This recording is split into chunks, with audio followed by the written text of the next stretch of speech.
आप सभी को गुरु पूर्णिमा की हार्दिक शुभकामनाएं।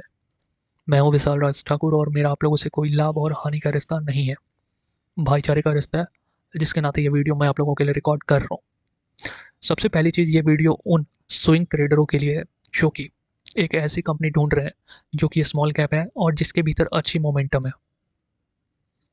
ये वीडियो उन लोगों के लिए भी है जो कि वैल्यू इन्वेस्टिंग करने के लिए स्मॉल कैप कंपनी ढूंढ रहे हैं। आपसे मैं इतना ही विनम्र निवेदन करूंगा कि मेरी बातों को धैर्यपूर्वक अगर आप सुनते हैं तो आपका एक अच्छा निवेश भविष्य के लिए हो सकता है। शुरुआत करते हैं इस वीडियो का जनता जनार्दन की जय बोल के। कंपनी का मार्केट कैप 16,500 करोड़ के करीब का है। कंपनी के ऊपर कर्ज लगभग 4300 करोड़ के। सेल्स नंबर काफ़ी शानदार है। रिटर्न ऑन इक्विटी काफ़ी अच्छी है। रिटर्न ऑन कैपिटल एम्प्लॉयड भी काफ़ी शानदार है। इसको आसान भाषा में अगर आप समझे तो कंपनी अगर 100 रुपये डिप्लॉय कर रही है तो लगभग 14% का रिटर्न लेके जा रही है। ये सारी चीज़ें आपको ऐसे समझ में नहीं आएंगी जब तक आप इसको रियल नंबर्स में ब्रेक डाउन करके नहीं समझेंगे, क्योंकि रियल नंबर्स में ब्रेक डाउन करेंगे तो आपको ये पता चल जाएगा कि कंपनी के भीतर ग्रोथ कितने रुपए की हो रही है। तो 2024 के वित्तीय वर्ष में कंपनी का जो सेल्स नंबर था या फिर कंपनी का राजस्व था वो 11,500 करोड़ के करीब का था। वहीं 2025 के वित्तीय वर्ष में 14,000 करोड़ के करीब में हो गया और वहीं 2026 के वित्तीय वर्ष में 22,000 करोड़ के। कंपनी का जो शुद्ध लाभ है वो भी तेजी से बढ़ रहा है। कंपनी लगभग 100 करोड़ का शुद्ध लाभ कमाई थी 2024 में। 2025 के वित्तीय वर्ष में 550 करोड़ और 2026 के वित्तीय वर्ष में लगभग 1,000 करोड़ के करीब में कंपनी ने शुद्ध लाभ कमाया है। ऊपर से कंपनी की बैलेंस शीट को देखें तो कंपनी का बैलेंस शीट बता रहा है कि कंपनी के भीतर मैनेजमेंट कैसी है। ये थोड़ी सी साइकोलॉजी वाली गेम हो जाती है। इसको आपको मैं बहुत आसान तरीके से समझा रहा हूँ। अगर आप समझ गए तो बहुत अच्छी बात है, नहीं भी समझेंगे तो कोई दिक्कत नहीं है, बस मेरी बातों को ध्यान से सुन लीजिए।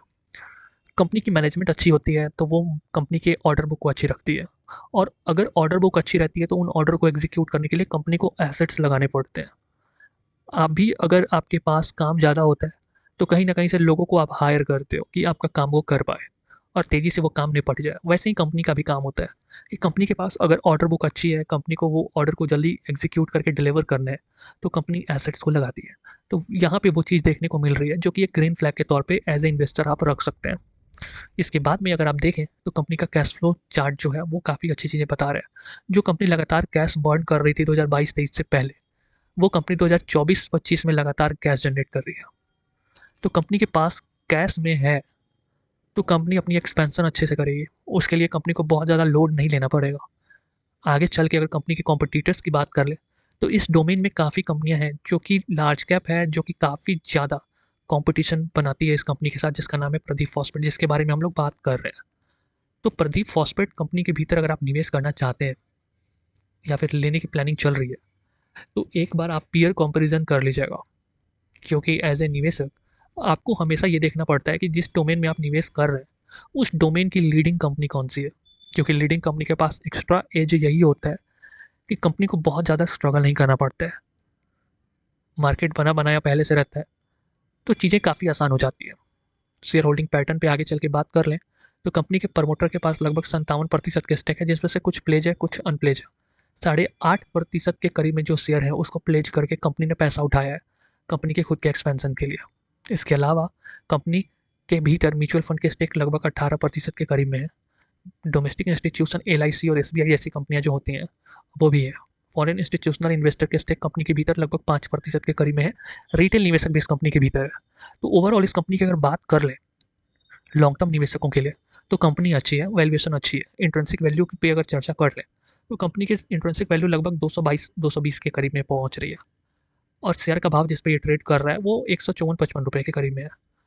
तो आप यदि इस कंपनी के भीतर निवेश करना चाहते हैं तो एक बार खुद से एनालिसिस कर लीजिएगा, अपने वित्तीय सलाहकार से परामर्श कर लीजिएगा, उसके बाद इसके भीतर निवेश कीजिएगा।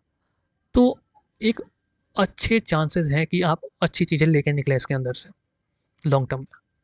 और यदि आप स्विंग ट्रेडर हैं तब भी इस कंपनी को कंसीडर कर सकते हैं 5-7% के कैपिटल गेन के लिए। बाकी बातें समझ आ गई हो तो आप चैनल को सब्सक्राइब कर लीजिएगा। ये चैनल आप लोगों का है। धन्यवाद।